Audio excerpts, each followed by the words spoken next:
यहाँ अन्न खाने से यदि पाप लग जाए तो फिर उसके यहाँ कभी भी भोजन नहीं करना चाहिए। अगर हमें जो है चोरी करने की आदत पड़ जाए, चोरी करना छोड़ दो। और महाराज परीक्षित ने सोचा कि आज जो है मुझे भोजन और प्यास लगी थी, इसलिए मुझसे पाप कर्म हो गया, तो मैं अपने जीवन में अब आज से अन्न और जल को ही त्याग दूंगा। अन्न जल ग्रहण करना ही राजा परीक्षित ने छोड़ दिया।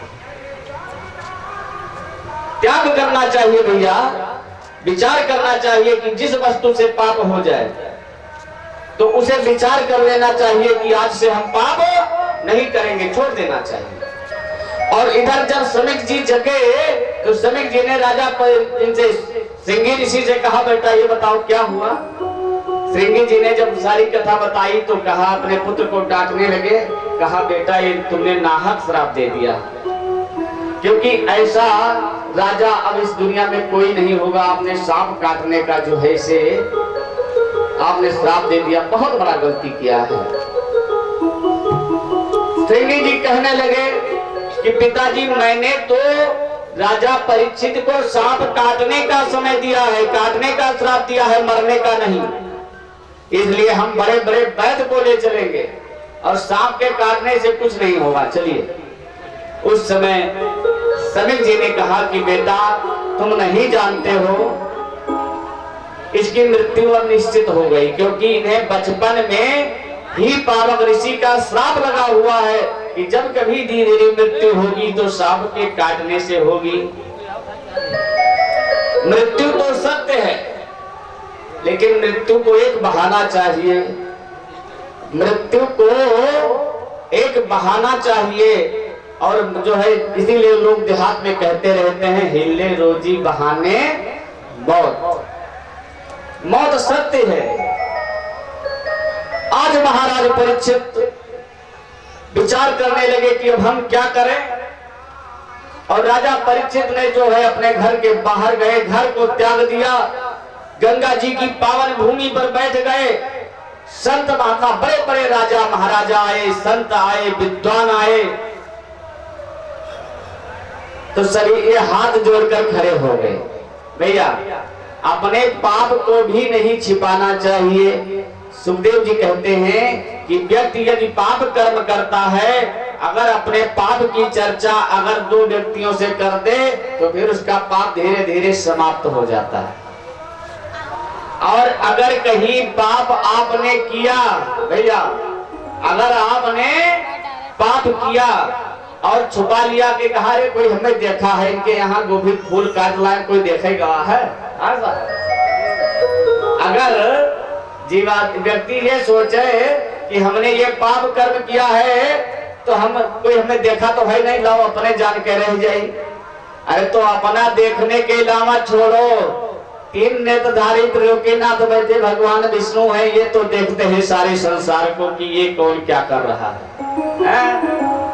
इनसे बचना चाहिए, क्योंकि इनके पास तीन नाक है, दो आंख से तो सभी के पास है, एक तीसरा नैना से अपने भगवान देखते रहते हैं।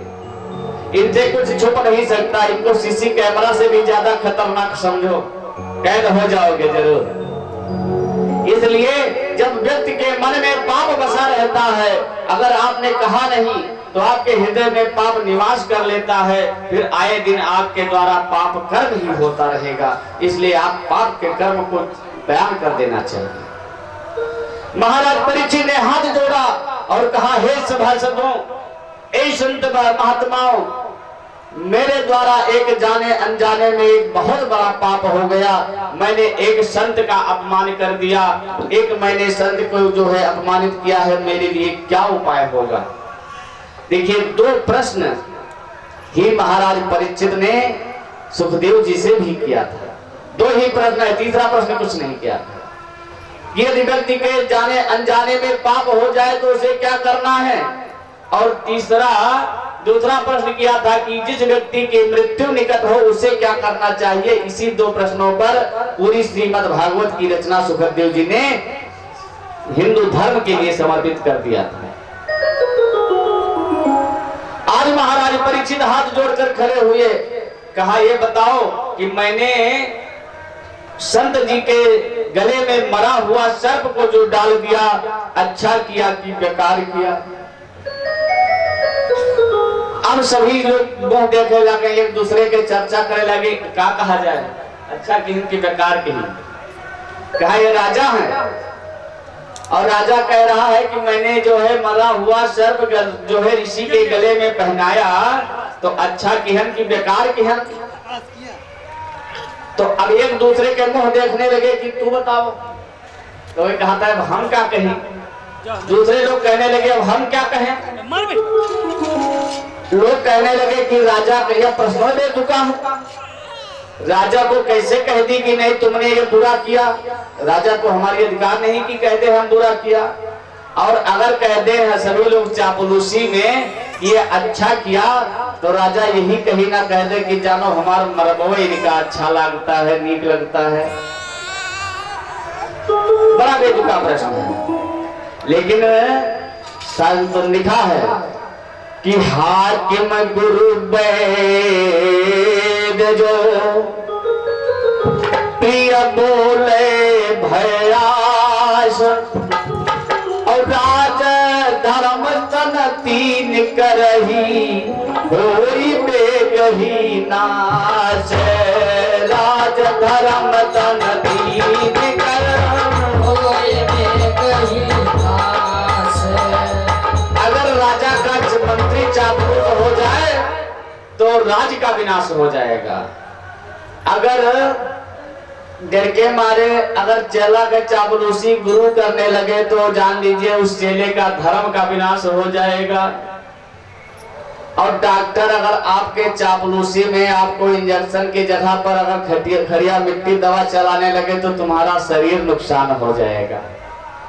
इसलिए सभी संत विद्वान बैठे हैं, कोई सटीक उत्तर नहीं दे रहा। कोई कहता है कि नहीं आप सतचंडी यज्ञ करो, कोई कहते हैं सलाह देने लगे। देखिए दुनिया में सलाहकारों की कोई कमी नहीं है भैया। दुनिया में सलाहकारों की कोई कमी नहीं। अगर अभी आप कोई काम करना चाहो तो सलाह दे वाले आपको 100 लोग मिल जाएंगे। अगर यह पूछो कि गेट इधर लगवाई कि उधर लगवाई, तो कोई कहे ना इधर लगवाओ, तो कोई कहना ये नहीं ठीक है इधर लगवाओ। कोई कहेगा अरे ये सब गड़बड़ है इधर लगवाओ।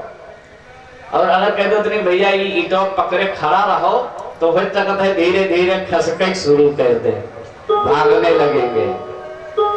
जितने संत महात्मा बैठे हैं, सभी विद्वान बैठे हैं, लोग कहने लगे। कोई कहता है सतचंडी यज्ञ करो, कोई कहता है अश्वमेध यज्ञ करो, कोई कहता है अनेक प्रकार का यज्ञ ये करते रहो। कोई कहता है नहीं सोना दान करो, कोई कहता है नहीं चांदी दान करो। एक जगह हम देखे हैं कि एक पंडित जी बलरामपुर में हम देखा अपने आंखों से कि एक बार एक तो भेली को फूट गया, भेली फोड़त रही तो एक जो सिल होता है तो सिलिया फूट गया। और जब सिल फूट गया तो कहीं ना प्रायश्चित का हो, तो पंडित जी कहें थी जतरा गरु ये सिल है वतरे गरु भेली तौल दो बस जानो पाप मुक्ति हुई है। तो कोई कहने लगा सोना दान करो, कोई कहता है चांदी दान करो, कोई कहता है अन्न दान करो, कोई कहता है वस्त्र दान करो। लेकिन उसी बीच में एक नंग धड़ंग छोटा सा बालक कोटि सूर्य संप्रभा, जिसके शरीर से सूर्य की प्रभा निकल रही हो, करोड़ों सूर्य के समान तेजस्वी, वह बालक वहां पर प्रवेश कर गया। और जिसके दिव्य स्वरूप है पूरा नंग धड़ंग है, माया से विरक्त है। चल अरे शरीर